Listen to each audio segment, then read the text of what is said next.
They called him Hob, and no one remembered why. Maybe it was short for Hobart, or maybe it came from the way he walked, like he was forever dragging something behind him, though he was. Tall, built wiry and tight, with a sun-scoured face that never softened, Hob was the kind of man people stopped talking when he entered a room. Not because he was dangerous, but because they were never quite sure he was. He rode alone and worked harder than anyone on the Linehorn spread, a dry swath of cattle country running out of Black Claw Ridge. He spoke little, ate less, and had a way of breaking in colts that looked more like understanding than dominance. Horses trusted him, men tolerated him, nobody called him friend. The crew knew better than to push him, until one day they did. It was Lars Caldwell's idea. Lars, with his moonshine laugh and mean streak that burned low like a coal fire. He'd been riding Linehorn for 5 years and fancied himself second to the boss, which wasn't true. He ran his mouth too much, and his riding was sloppy, but he told good stories and made the younger hands feel brave. He liked to needle Hob. Quiet ones always drew the worst sort of attention from men like Lars. So when the winter thinned and spring blew in raw across the flats, Lars brought her. "Got you a bride, Hob," he said loud enough for all to hear. "Figure you want someone broke same as you." The girl, or woman rather, because she wasn't child young, though still years from worn, stood behind him with dust on her skirt and a twisted left leg that made her stand half-turned, like she was always trying to walk away and never could. She had long, colorless hair pulled into a braid that looked chewed at the end, and her eyes were 2 shades darker than stormwater. "She got a limp," Lars added with a grin, "but she don't bite." The hands laughed. Not all of them, but enough to make it cruel. Hob stared at her. She didn't lower her gaze. That surprised him. "What's her name?" he asked, quiet but clear. Lars looked confused. "Hell if I know." Picked her up from old Dan's lot outside Bramblegate. Said she'd been walking north a piece. Sold her for 2 bags of feed and a busted rifle. The woman spoke then. "No one sold me. I bartered for passage." "You're a fool." Lars struck her, not hard, not like a man striking to kill, but sharp and backhanded, enough to silence and humiliate. She staggered but didn't cry out, just looked at him like a clock winding backward. Hob stepped forward, not fast, not furious, just moving. That alone made the yard quiet. "No more," he said. "She's not yours, nor mine unless she chooses it." Lars shrugged, made a joke, walked off. Hob looked at the girl again. "You need a place?" he asked. She nodded. "You work." She looked down at her leg. "Work better than you think," she said, "and I don't drink or steal." That was good enough. He let her stay in the hayloft the first week, let her come and go. Let the others talk. She limped, but she worked, first sweeping tack rooms, then cleaning stirrups, brushing the half-wild horses no one else dared approach. The animals took to her slowly, like they had with him. She didn't speak much, but when she did, her words had weight. Her name, she told him later, was Marla, just Marla, no last name, no place claimed. He didn't press. By summer, the crew stopped laughing. The woman they called the joke bride was mending leather, setting snares for coyote, and talking to Hob like he wasn't a ghost. When the rains came late and the boss needed riders to run fence along the north cut, Hob took her. Not behind him, not riding pillion, but on her own horse, one of the half-broke bays that bit at anyone else. "She can't ride," Lars scoffed. "She'll ride better than you," Hob answered. She did. Bruised herself bloody the first 3 days and didn't say a word. On the 4th, she stayed upright. On the 5th, she rode like she was born to it. Out on the plains, with wind hissing low through the grass and fence lines stretching black to the horizon, they shared coffee, silence, and stories in pieces. Marla never said who crippled her. Hob never asked. She never asked why he didn't smile. He never said. They understood each other without needing to explain the wreckage that shaped them. Then came the raid. 7 riders, faces wrapped in red kerchiefs, rifles like wolves, teeth, storming the Linehorn pasture on a moonless night. They shot 2 men, torched the south barn, and scattered 60 head of cattle. Hob woke to the fire and smoke, pistol in hand, before the shouts even reached the bunkhouse. Marla was already up, barefoot, eyes full of purpose. She limped fast, almost running, grabbing a lasso and Hob's spare rifle. He didn't stop her. The two of them rode into the night, chasing the shapes. By dawn, they'd tracked and downed 2 of the rustlers, not killed, roped, tied, and bleeding from the mouth where Marla had cracked one with a stirrup iron. The men laughed when they saw her limp. She broke the teeth of one, slow and cold. Hob watched. After that, no one called her the joke, not out loud. By midsummer, she had her own horse. Not a cast-off or a training mount, but a real blooded dun gelding, one of the young ones from the winter foal crop that taken to her hand like a bee to sugar.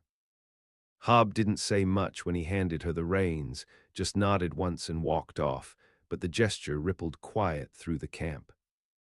She named the gelding Bristle, rode him bareback the first week until he learned her balance, learned the tilt of her weight and the way her left leg favored. It made her ride strange, knee-high, spine straight, body tilted like a falling star, but no one watching would have called her weak. Linehorn was changing. The raid left its mark, 2 good men buried, 4 others laid up, and the boss hiring green boys just to fill the gaps. That made the hands edgy, the work rougher, the nights longer. Marla kept working. Never complained. She stayed out with the herds, slept in the saddle with a rifle across her chest, learned to read the hills like Hob did. She started mending gear for others, too, not for coin, but for peace. There was a quiet power in usefulness. It turned the tide faster than fear. Lars simmered. He stopped speaking to her after the raid, like pretending she wasn't there would erase what happened. But men like him don't forget slights. They let them rot inside. He drank more, ranted louder, kept the younger boys circling him like buzzards around a corpse that hadn't realized it was dead yet. One night, after a long ride out past Devil's Spine, Marla found her bunk covered in piss. Her coat gone, her boots sliced. She didn't say anything, just lit a match, pulled her knife, and sat on the bunk all night with Bristle tethered outside. In the morning, Hob saw her bare feet in the frost. He said nothing, but that evening he handed her a new pair of boots, stitched heavy and fine. Marla didn't thank him, but she didn't need to. That week she beat one of Lars's pups half senseless behind the barn. The boy had mouthed off, called her crippled and lucky. She slammed his head against the water trough and left his tooth in the mud. After that, no more boots went missing. Still, things weren't stable. Linehorn's boss, an old man with lungs full of dust and eyes sharp as hawk glass, started taking Marla with him on supply runs. Said she kept her mouth shut and her eyes open. Hob came too when he was asked. The 3 of them made long rides down to Combs and Hollow Creek, trading for grain, new tack, even medicine when it could be spared. One trip in late autumn, they rode into Pine Barrel and found the town burned out. Smoldering black where the feed store had been, blood streaked through the dirt down by the stables. Bodies, too. 7 townsfolk, hands tied behind backs, eyes left open to the sky. Bandits again, not the same ones as before, these were different, organized, marked with strange white paint on their hands and necks. No one in town had seen them coming. No one left to say where they'd gone. Marla walked the streets like a ghost, silent and careful, pausing by a well where a girl her height lay crumpled, one leg broken at the knee and bent in the wrong direction.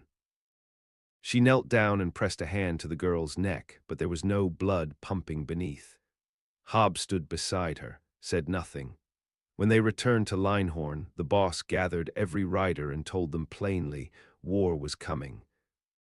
The rangelands were cracking, law wasn't worth the paper it was written on, and men were turning into wolves. Hob knew it already, so did Marla. The others learned quick. They started training more, less herding, more shooting.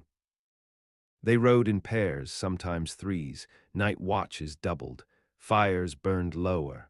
Marla drilled daily, took to rifle like it was born in her bones, favoring one with a short stock to brace better against her shoulder. Her aim was slow but steady, she didn't miss. Hobbs started riding with her more often again, tracking prints, studying signs, working signals. She learned his silences, and he learned her eyes. Winter dropped hard. Snow iced over the hills, and even the coyotes went quiet. The crew huddled in tight, half wild from cold and cabin nerves. Then Lars went missing. Gone before dawn, horse and rifle both taken, but nothing else disturbed. The boss said leave it. Man like that, he said, disappears on his own terms, but Marla didn't believe it. Hob either. 2 days later they found his horse outside Thorn Hollow, riderless, muzzle soaked in blood. Hob checked the saddle, found a white handprint painted on the cantle. It wasn't random. It wasn't wandering. It was a message. The White Hand men had moved in close, taken one of their own, and left their mark like a promise. When they rode back to Linehorn, Marla didn't speak, not for hours. Then, in the dark of the barn, she whispered, "This ain't like the others. This ain't petty theft. This is something bigger." Hob nodded. She unwrapped a strip of cloth from her wrist, black wool, stitched with red thread, and handed it to him. "What's this?" he asked. "Debt," she said, "owed to me, by men who walk painted white." He didn't ask more. That night the snow came heavier, and in the silence of the drift, the wind carried with it something like a scream. Not human, not animal, something in between. The riders of Linehorn lit no fires that night. By spring, blood had been spilled on Linehorn land again. It started with cattle, found gutted in the creek, hide peeled back clean as paper, tongues cut out. No tracks, no bullet holes, just the paint, always the paint. White handprints on bark on fence posts, smeared on the rocks like some godless blessing. Then came the dogs. Half the kennels emptied in a night, no barking, no fight, just doors swung open and pawprints leading nowhere. The boss sent riders to every edge, north past the red shale, east into the coulee. Few returned with news, most returned shaken. One didn't return at all. It was Marla who finally caught sign. Deep in the rocklands, where the cliffs twisted like broken bone, she and Hob tracked a shimmer of ash in the wind. Smoke, light and cunning, curling behind stone, they dismounted and walked, quiet, careful, rifles drawn. There in a cut between bluffs they found them, not a full camp, just a trace of it. Fire pit cold but recent. A ragged piece of red cloth torn into a tree fork. Symbols carved into stone, circles intersecting like chains, spidery writing neither of them could read. Marla touched it, felt it. A look passed over her like someone stepping on her grave. "We're too late," she murmured, but they were here. Close, watching. Hob nodded. He didn't need proof to believe her. Back at Linehorn, the riders were restless. Guns got cleaned too often. Meals went half-eaten. Every knock at the gate brought eyes to rifles. The younger boys drank more. One of them, Elty, a red-haired kid barely 16, tried to run south and never made it past the ridge. Arrow in the spine, straight down. White paint streaked down his cheeks like war tears. The message was clear, no one left, not alive. The boss ordered trenches dug. Old war tricks, barricades, hidden lines, trip ropes strung through brush. He called in allies, too, folk from adjacent spreads, hard-nosed men who remembered the Kansas border fights, women who carried pistols under their aprons and had eyes that had seen worse. Marla led drills now, not because she asked to, because she was better, smarter. She moved with the limp like it wasn't even there anymore. Her eyes cut through lies, her voice got sharper, louder. Commands snapped from her tongue like whip cracks. Hob stood back and watched. When she spoke, the others listened. Not because she raised her voice, because she didn't need to. Hob saw it plain, they weren't just surviving anymore. They were becoming something else. Then one night, a rider came from Hollow Creek, face torn, breath rattling. He dropped in the dirt like a sack of feed and bled out before he could say more than 2 words. They're coming. 3 days later, the first siege hit.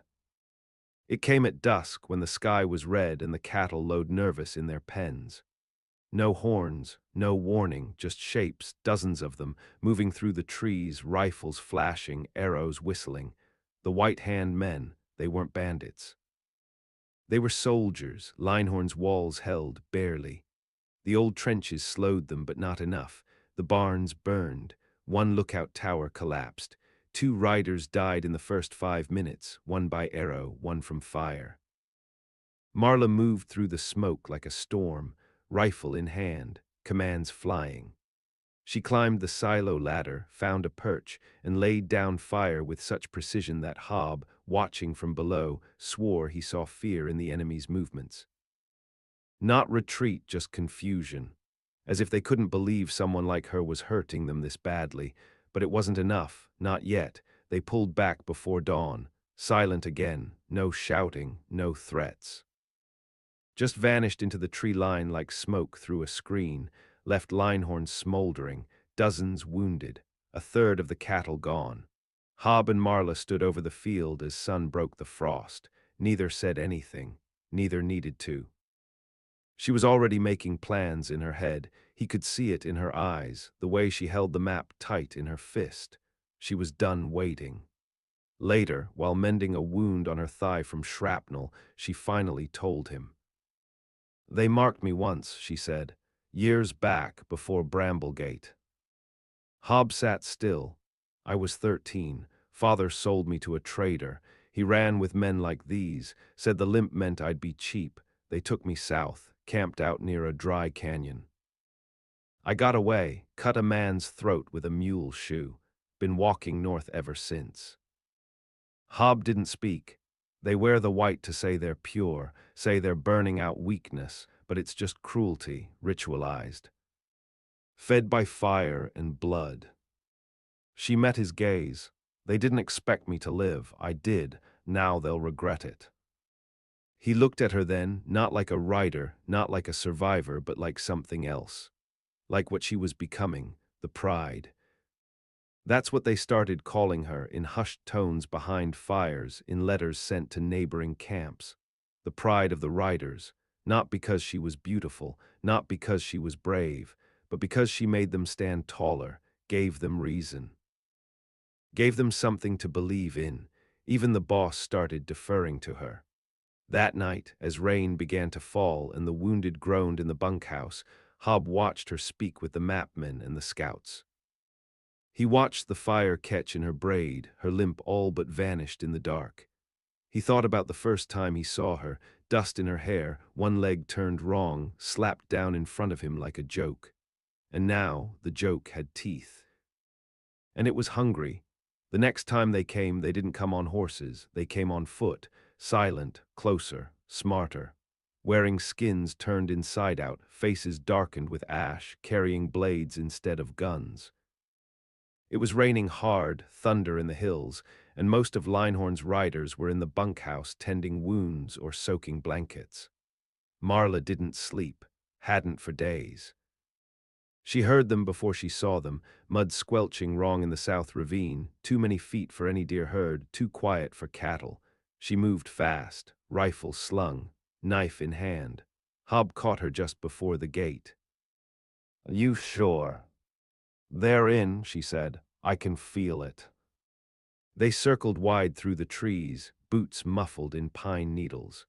Past the broken fence line and the old windmill where the ground sloped down into shadow. That's where they found the bodies. 2 men hung by their ankles, throats slit to ribbons. One had been the stable boy, not even 20. The other was old Tamson, deaf and half-blind, hadn't held a gun in years. Marla crouched. They're feeding fear. "Making example." Hob nodded, no use wasting time.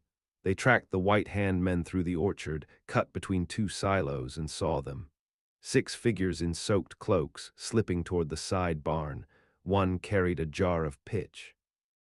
Another a coil of fuses. Fire setters. Hob shot first, clean headshot, dropped the man with the pitch before he could turn. Marla hit the next, through the gut, screamed once before falling, the rest scattered, but Linehorn was awake now. Riders came flooding out of the bunkhouse, half-dressed, fully armed. The barn was saved.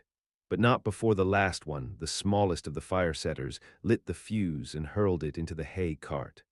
Flame bloomed like a mouth screaming. Marla leapt in after it, no hesitation. Pulled the fuse free, kicked the cart over, scattered wet straw until the spark choked out. Her hands burned raw. She didn't care. In the morning, they counted 6 white-hand bodies, none alive. No brand, no mark of rank, just scars. They all bore them, patterns cut into skin, deliberate and clean, ritual scarring, some on their arms, one with it carved into the inside of her thigh. Marla looked too long at that one. Hob saw it, she was remembering. "We need to take it to them," she said. "No choice now," the boss agreed. They planned the raid over 4 days. Scouts moved north, toward the shale gulch and the dry canyon where Marla once escaped. It wasn't guesswork, it was memory. She drew the map herself by hand from burned recollection and gut feel. They'd set up in the old gold tunnels, long collapsed and forgotten by the law. That's where they trained their initiates. That's where they dragged the taken. That's where the leadership slept, breathing in the rot of what they'd made. Hob was the first to volunteer, Marla second. They took only 9, the best, the quietest. Men and women who'd stopped flinching when fire snapped or arrows sang. Among them, a woman named Jessica, who once rode for the U.S. Cavalry before they hung her for killing her commander. A boy named Lo, barely 17, but dead-eyed and patient. And Marla, who no one called broken anymore. They rode under moonless dark, no torches. No horses past the ridgeline, just boots and breath and knives. Each step was weighted. Hob moved beside Marla without speaking. They shared silence like a prayer. At the mouth of the canyon they split. Jessica and Lo circled to block escape. Hob took the rear. Marla led the front. It was darker than black inside, air thick with cold dust and the stink of old blood. They crept like ghosts, heard chants, dull drums, saw the flicker of ritual fires ahead. Then she saw him, not the same man who'd once bought her. But close, same teeth, same voice, same smile like something rotting under snow. He stood on a makeshift altar, shirtless, arms painted bone white. He was preaching, not with words but with sound, rhythmic, low. It echoed down the stone and into the marrow. Marla didn't wait. She walked forward, alone, no signal, no plan. She walked into the ring of torchlight, limping like she had that first day in front of Linehorn's riders. Limping like memory, limping on purpose. The chanting stopped. The man stared. She didn't speak, just lifted her rifle. He raised his hand to stop her, some kind of command, like she was still property. She shot him through the chest. Then it began. Chaos exploded. Gunfire, screams, smoke. Jessica's war cry ripping down the tunnels, Lo's knife in a man's gut, Hobbs' shotgun shattering ribs. Marla didn't blink. She fired again. Then she was out of bullets, so she used the rifle stock. One to the jaw, another to the throat. Then she grabbed a blade, fought like a demon. They didn't win clean. 2 of their 9 fell. Jessica took a round to the belly. The boy Lo disappeared in the smoke, found later, fingers crushed, breathing shallow. But when the fire finally died, the White Hand camp was ash, and Marla stood atop the altar, not trembling, not weeping, just breathing, calm, whole. Hob looked up at her through the smoke and ruin. She didn't speak. She didn't need to. The pride had taken vengeance. But the war wasn't over yet. In the days that followed, they buried their dead in the canyon. No one brought the bodies back to Linehorn. There was no point. The ground there was sacred in a ruined way, filled with old pain and new blood. Jessica's body burned on the ridge under Marla's orders. Lo lived, barely. Hob carried him on his back through the shale gulch, and the boy didn't speak for 3 days. When he did, he only asked where Marla had gone. She had stayed behind, not long, just long enough to mark the altar in her own way. She used her blood and white ash from the bandits' own fire, drew a different kind of symbol, not theirs, hers, a bent figure, upright now, rising from flame. She painted it on the cave wall and left without a word. By the time she returned, the hills had gone green again. Linehorn looked different, scarred, but standing. Marla changed, too, not in the limp it still showed when she was tired, but in her silence. It had deepened, gone dense. The kind of silence you enter, not pass through. She spoke when needed, that was enough. When riders came to Linehorn for aid or alliance, they asked for her. The boss didn't mind. He was old and proud and tired. He sat more often than stood now. Hob noticed the changes others missed, the way she flinched at children's voices, the way she never turned her back on mirrors. She still woke gasping sometimes. Wouldn't let anyone touch her then, not even him. But she always came back, always. They built a watchtower together, not for orders, not even for defense, just a high place above the stables where she could see the horizon every morning. She liked that, said it made her feel early again. Rumors spread. Not just about the white hand's slaughter in the canyon, but about the woman who led it, the limping rider, the one they'd tried to break. Stories always twisted in the telling, but the bones were true. Other spreads sent for her, asked her to train their people, show them how to survive, how to fight the kind of war the law had abandoned. She refused most. Took only the worst cases, broken ranches, half-dead survivors, widow-led outfits barely holding land with 6 good horses and a prayer, and she made them ready. She taught not just how to shoot, but how to watch. How to ride by scent, how to bury tools where men wouldn't think to look, how to find strength in the wound. Some tried to name her outlaw, she let them. Others called her commander, she ignored them. But when riders from Coldthorn came north with a wagon of chained girls, limping, bleeding, sold cheap like livestock, Marla met them alone, unarmed. She stood in the middle of the trail and spoke only one word: leave. They laughed. Then they reached for guns. None of them walked away. After that, no more slavers rode north through her country, not if they'd heard the stories. One winter, a U.S. Marshal came riding to Linehorn with papers in his vest and orders to retrieve the woman known as the Pride. He came with 2 deputies, cold eyes, clean boots. Said she was wanted in 5 territories, said she was harboring fugitives and arming radicals. Marla heard him out, let him finish. Then she walked into the bunkhouse, fetched a ledger. Inside, names, hundreds of them, ranches saved. Attacks prevented, children returned, bandits killed, proof enough to bury his orders. She gave it to him, looked him in the eyes. He left without another word. His boots were muddy by then. That spring, Hob found her outside the gate, watching the wind comb through the grass. "You thinking of going?" he asked. "Not yet," she said. "Where then?" "Where I'm needed." He paused. "You're needed here." She looked at him, really looked. For the first time since she'd arrived, she smiled. Not wide, not soft, but real, sharp at the edges, meant to last. "I know," she said. "That's why I stayed." There was no kiss, no embrace. That wasn't how they worked. But they sat there a long time, watching the land turn gold. And the other riders watched them from a distance, not with mockery, not even curiosity, just respect, because they knew the story. How a girl no one wanted had been dragged across the dirt and handed over like bad luck. How a quiet man took her in, and how she became the reason they were still alive. The limp never left her, neither did the scars. But by then no one called her broken, they called her the Pride. Years passed, not fast, not kind, but steady like water shaping stone. Linehorn grew quiet again, though it never forgot what had come before. The bunkhouse was rebuilt, stronger. The south pasture doubled in size. Children were born on the land, some to riders, some taken in after dust and blood had orphaned them. Marla taught them to shoot, same as she taught the rest. Taught them to read the ground, listen to wind, look a man in the eye even when scared. She never left Linehorn. Sometimes she rode out for weeks, visiting broken ranches, old allies, places where white hands still haunted memory, but she always returned. Always to the same narrow room above the stables.